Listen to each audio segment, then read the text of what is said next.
Okay guys, we're back. We're back. It's been a little while, but for those of you that follow us on Facebook, Instagram, and that kind of stuff, you know that we were dealing with our Phoebe being sick. She has immune disease now, autoimmune disease now.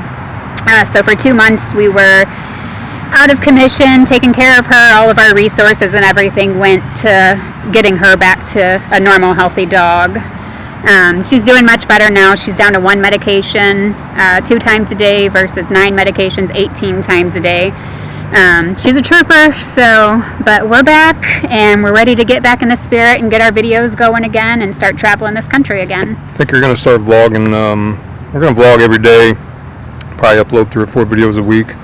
Got a lot going on. We've done a lot to the RV, sealed the roof, new tires, all that kind of stuff, but we've had a lot of mishaps happen, breaking down. That's been since day one, since we bought the RV, but lots happened. We're going to update you guys on all that here in a little bit. We just wanted to get started. We are out here at a Walmart parking lot. We're on our way to Winnie, Texas, to a park there that has free camping. So you can camp there for 3 days. 3 days for free. I don't think there's no hookups, just dry camping. It's primitive, But so yeah, we're going to get back at it, and we'll cut back in here in a little bit and talk about the RV. Yep.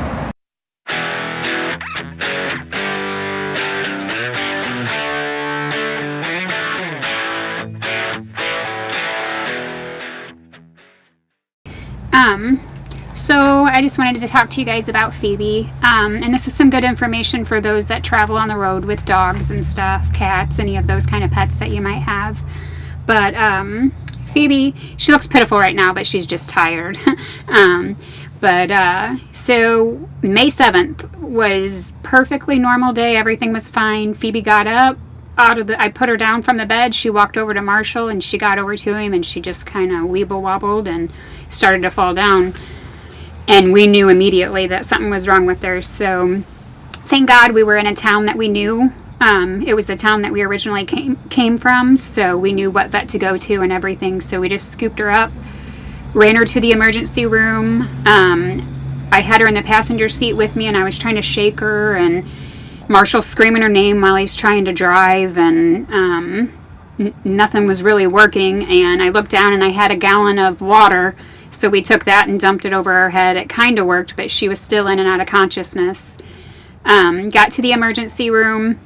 They knew immediately something was wrong with her. They said she was pale. They took her to the back and they came back to us and said, we're going to have to keep her.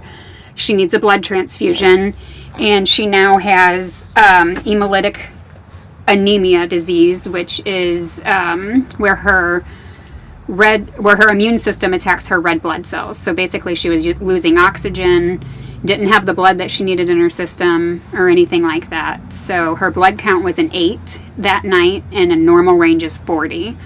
So they kept her that night. They did the blood transfusion. We called it like 3 o'clock in the morning whenever they were done with it, and they said she had gone up to a 12, which wasn't much, but at least she went up. She stayed in the hospital the next night, and then we brought her back with us to the RV, and right across from the vet hospital was a Sam's, so we were able to stay there. And I called them and explained to them what was going on, and they said, you're more than fine, you can stay there, no big deal.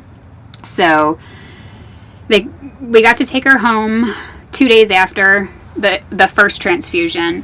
We got her home. She stayed with us for 1 night, and we took her outside to go to the bathroom. She got out, she went to the bathroom, and she started to pass out again. So we picked her up, ran her over there. They had to do another blood transfusion. She was down to a 9. So at this point, our bank accounts were pretty much drained.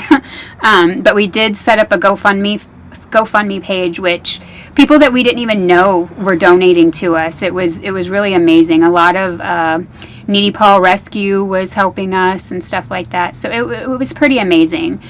So she had that blood transfusion, and they weren't able to keep her another night because we didn't have enough money for it. So they just sent her home with us, and she did fine that time. That time she got up to a 19. And then my friend came over to visit her, and Phoebe, Yeah, 2 days later, my friend came to visit her, and whenever I opened up the door, Jesse said Phoebe's name, and Phoebe went to the door all excited and then passed out again.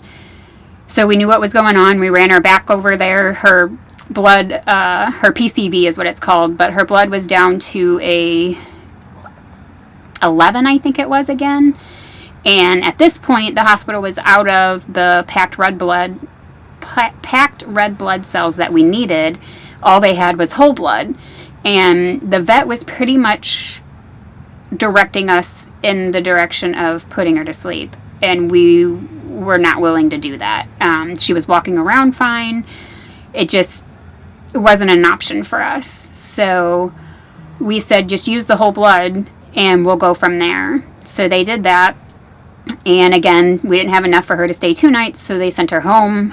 And after that, she keeps going up. Now she's at a 47.5. Normal range is 40 to 50, so she's doing perfectly fine. She's down to the 1 medication twice a day. It's immunosuppressant medicine. I know you guys can see the ACE bandage on her. She's fine. She just has a grandma wart on her back that she scratches, and because of her immune system being so low, she's not able to heal that, and she just keeps scratching it. But things to know whenever you're on the road with a pet. Like I said, we got lucky because we were in our own hometown, so we knew where to go. But always make sure there's a vet nearby.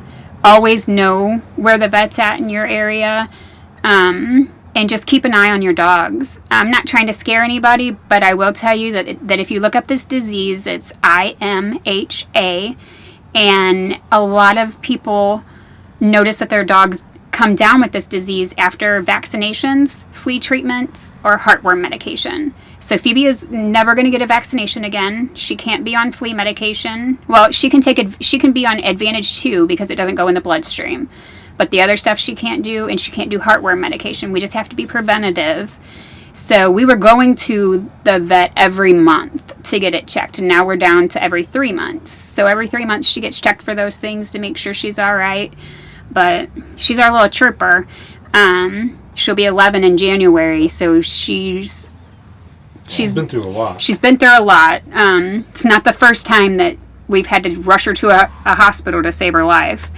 But, yeah, I would just say no matter where you're going, even if you're going just for a couple of days somewhere, know what's around you. We won't go anywhere too far out anymore because we're afraid something might happen and we'll have to take her to a vet. So we stay as close as we can to a vet so we can get her the medical attention she would need if she would need it.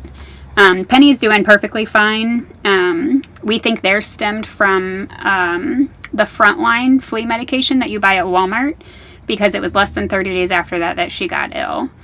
Penny had the same stuff, but she didn't get ill, so we're not exactly sure. But you can see she's good now.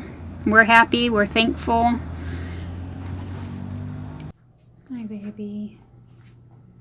How are we doing? You feeling a little better? See a little bit, huh?